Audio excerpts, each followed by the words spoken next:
This is my first tutorial. I'm trying to build a quite easy app for deployed. Some of you guys have been having some troubles with deployed, and I just want to show you how to use deployed, how does it work. I will try to post like short videos on deployed, and maybe you can see stuff that I might miss, or feel free to correct me if you need. So let's start with deployed. What is deployed? You can find deployed at deploy.com. The motto is the simplest way to build an API. You can read all about docs here. I won't go into too much detail on how to go through the docs. I will just do a getting started tutorial. Keep in mind that deployed has its own CLI. You can install it from for Windows, for Mac. You can install the source code. You can click on Mac and you can download a Mac, or you could download a Mac application. So you would like run npm install g deployed.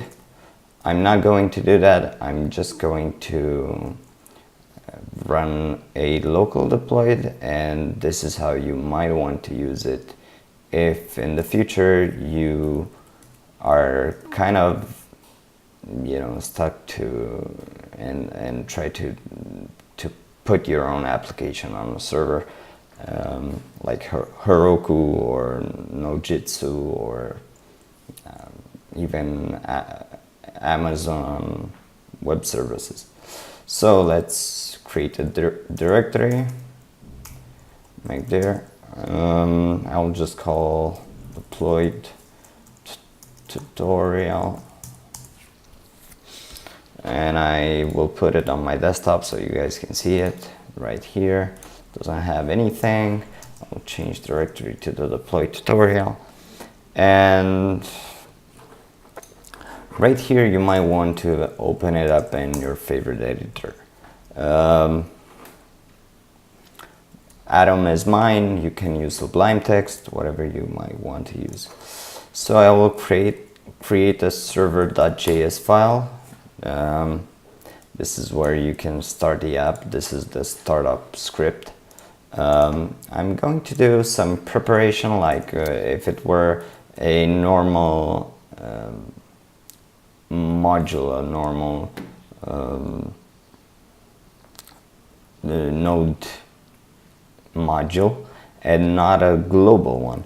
So you might know that gulp or grunt, you can install them both globally and locally. Well, you can start by doing it ignore. And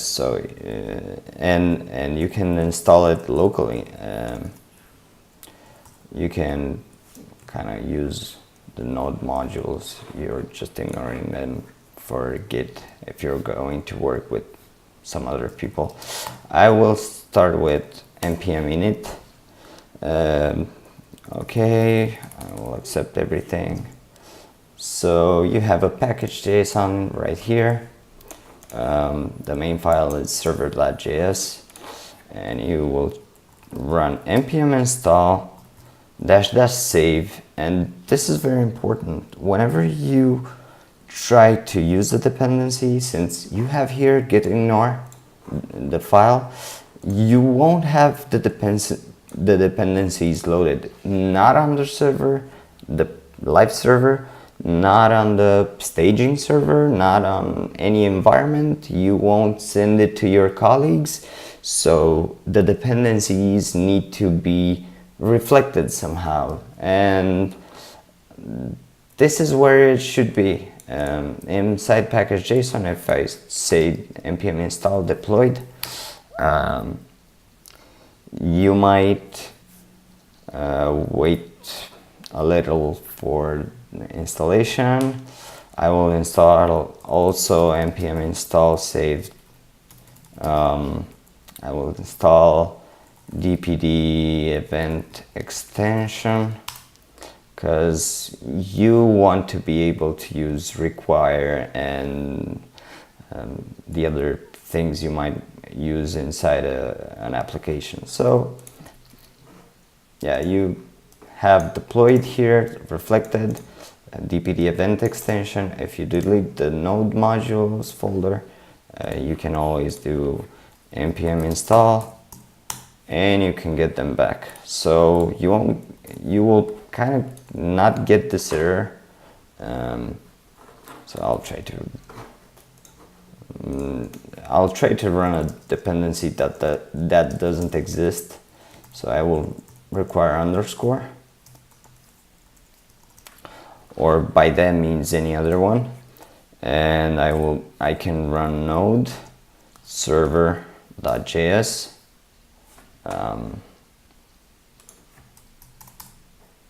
Sorry, it might use underscore. I will try something that it might definitely not use, Angular.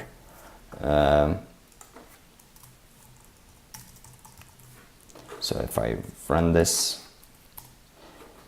you see cannot find module Angular. That's because Angular is not on my package.json. It doesn't need to be here. It will search for it in the node modules, and you'll find it right here. So deployed, if I go down, you can see here I have underscore, so that's not that of a problem. You will see here like deployed. Make sure to be redundant whenever you use an extension. Even though you have underscore here, you might use a previous version of Node, and previous versions of Node will have everything installed in its own module. So you will go to deployed, and inside of deployed you'll see a node modules, and inside of node modules, etc., etc. You will always have the dependencies inside dependencies. With the version I'm running of npm, I get them installed separately, and the dependencies don't really need to be installed separately. But you should always, it's a good practice to use it. I'm also using Node version 5. You might be using 0.12 or 0.5 version 6. I'm not sure if Node version 6 works pretty well. I will leave you to test it. So I will, however, so this is my GitHub page, and I have here a project that I used previously.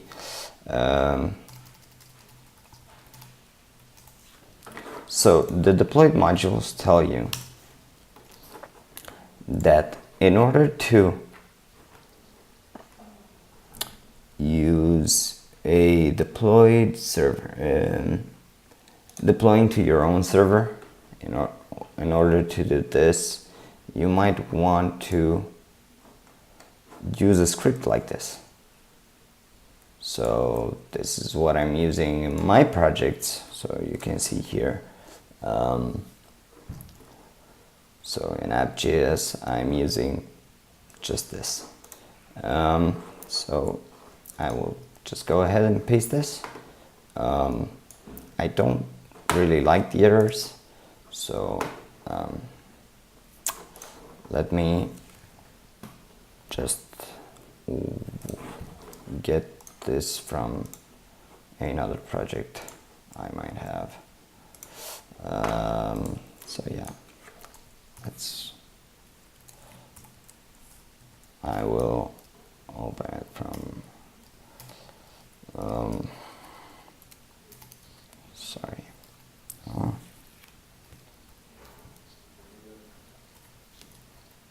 Okay, so I will get my JS hint file. You might get your own JS hint. I just found it somewhere, I pasted it, and I tweaked the differences. I'm using JS hint. You might want to be using whatever server or whatever linter that you might want to use. So I can use, like port 5000. I am using environment, the production. I could use process environment.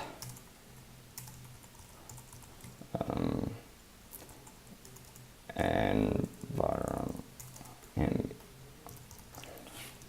so sorry if I might spell it wrong. I hope not. So in deployed, you can see here. You might also get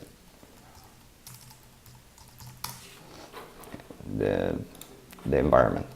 So you will get, like, I'm not sure, develop. Anyways, so I can connect my own database. So Mongo, I'll just run MongoD.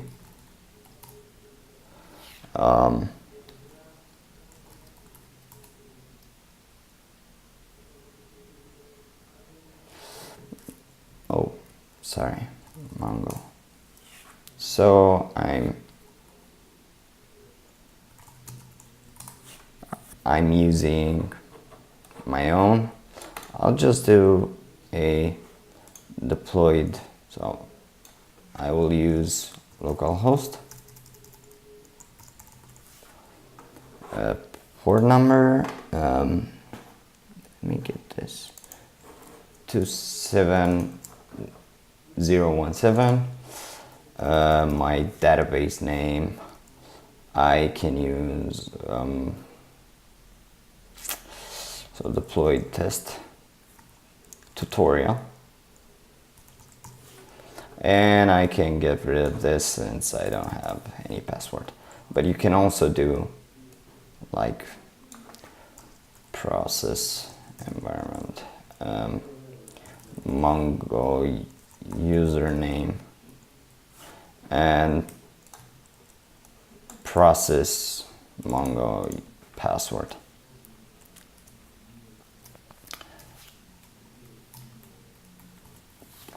This might be a way to do it. Another way to do the same thing is, let me check, because I have it here. It's a connection string, so you might want to get this and db like connection string and just connect to your own deployed test. Yeah. And by the way, you will have to have a folder called public, which is for static files. Here you will paste your AngularJS code, your React code. It works with any framework you might need. I use Angular. You might want to use as well another instance for your application, for your Angular application, and just connect to the API. So this is not really required. What is required though is the resource folder, which you won't be able to upload it if it's empty. So we better get started to work on it. So yeah, I will paste this on port so we can see the port number. And yeah, if I get an error, I will give a chance to return that error. So yeah, and I will run deployed. So fingers crossed, and node server.js. No such file or directory. Oh, sorry, resources. I misspelled this. I need to add an S. So yeah, so my server is listening on port 8000, 5000, sorry. If I can spell this right. So I don't have anything inside here because I kind of don't. I'm not using it. Any static files. I don't have any index.html here, but I do have a possibility here to use dashboard. And since it's develop and development,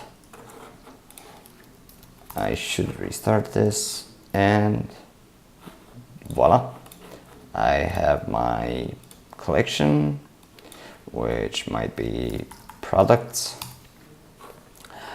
which no, I will do, maybe I'll rename this to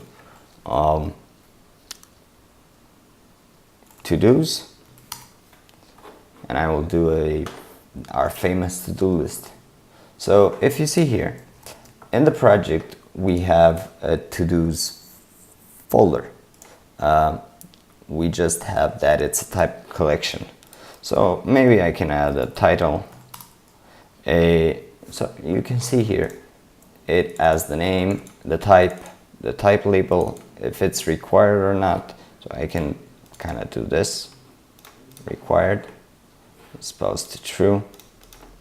I will, yeah, I maybe put it required. Price, I can add a price, which may be a number, and purchased, which might be a boolean. So yeah, I have my collection here. So what can I do with this? So let's say I want to buy apples, and it's like $1, and I haven't purchased it, and I want to buy I don't know, a Samsung Galaxy S7 Edge. So yeah, you might want to, I don't know, 700, I don't have any idea. So yeah, I have these two like objects here created in my database. So if I go to my Mongo, I can go to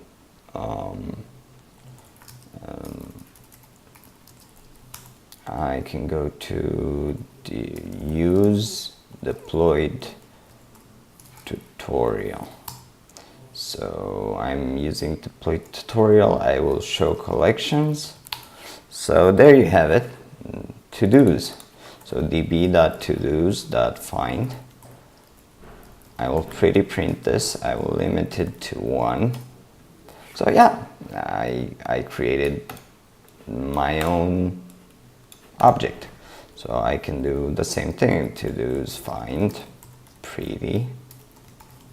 And I have two objects, and I can see this right here. So if I click on open, it will send me to the local page. If I do to-dos, yeah, I see apples, Samsung Galaxies, I don't know, maybe a quantity. Yeah, let's do a quantity.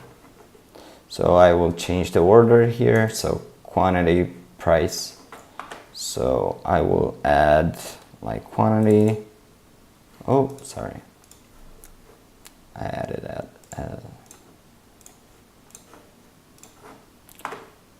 So let's say apples, I want 1 kilogram of apples. Let's say 2. and I want one Samsung Galaxy. So yeah, I have this right here. So let's say I want to do some operations. So and there's this variable here, this keyword, this keyword, which the guys from Deploy so nicely gave us to interact with each and every one of the collection rows of the documents inserted in our database. So we might want to do like this total is equal to this quantity times this price. Yeah, and we get the total.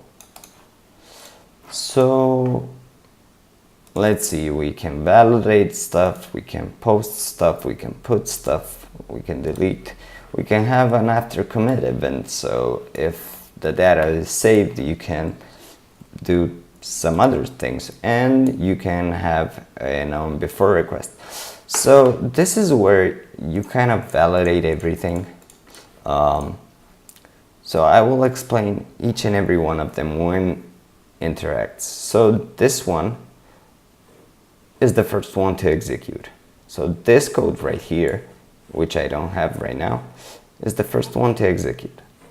It will run either get or validate when it's finished.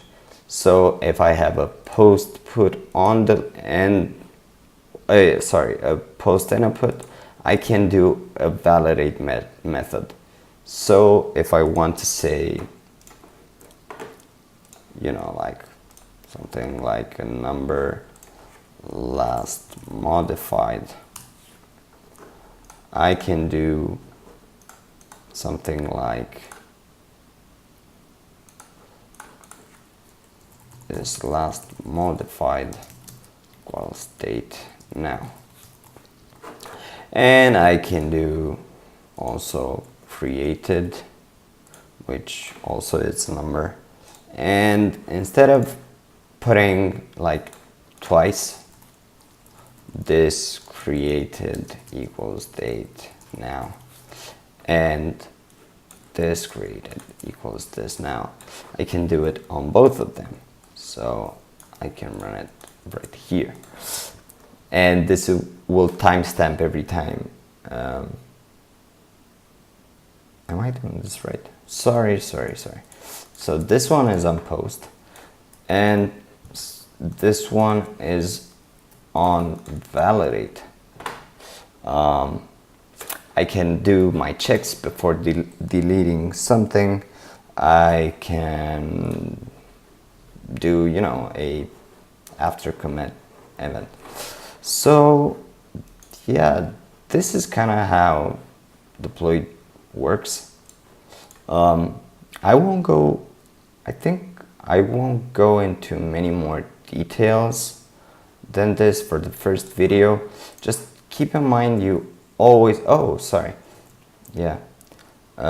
you will have all the events right here, like written. So you can either edit from one side or the other. Since I'm not using this, I can delete it. So if you have a beautify module, I do use a beautify module, and I kind of like I kind of really don't like when spaces are messed around or something, and you might want to use a beautify module. Everyone in your team might want to use the same module or configure it properly, just so whenever you are using Git, you won't get any problems. So yeah, this is how you do a normal resource. I will do more, and I will do a backend to do application with their own users, and I will do a front-end application that interacts with it.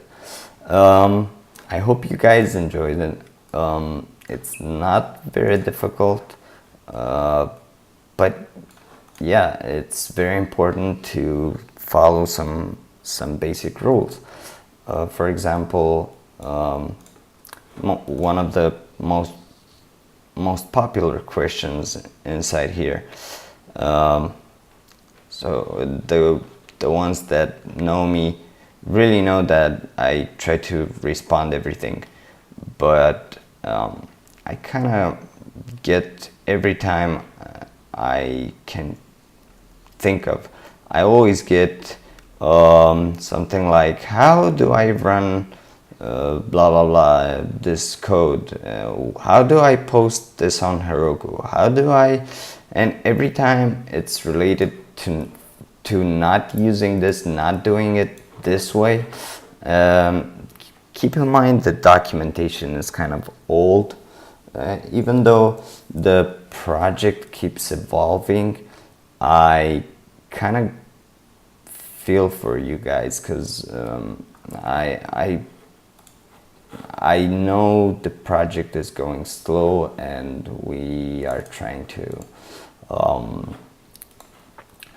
there's an entire room here of contributors that really that really kind of give everything to this community. We aren't too many. There aren't too many of us, and we don't really work this all of the time and full time. We kind of do code as we can. So yeah, the docs aren't really new, but I will try to go through kind of everything. So if you have the patience, please watch these series of videos and give me feedback. See ya.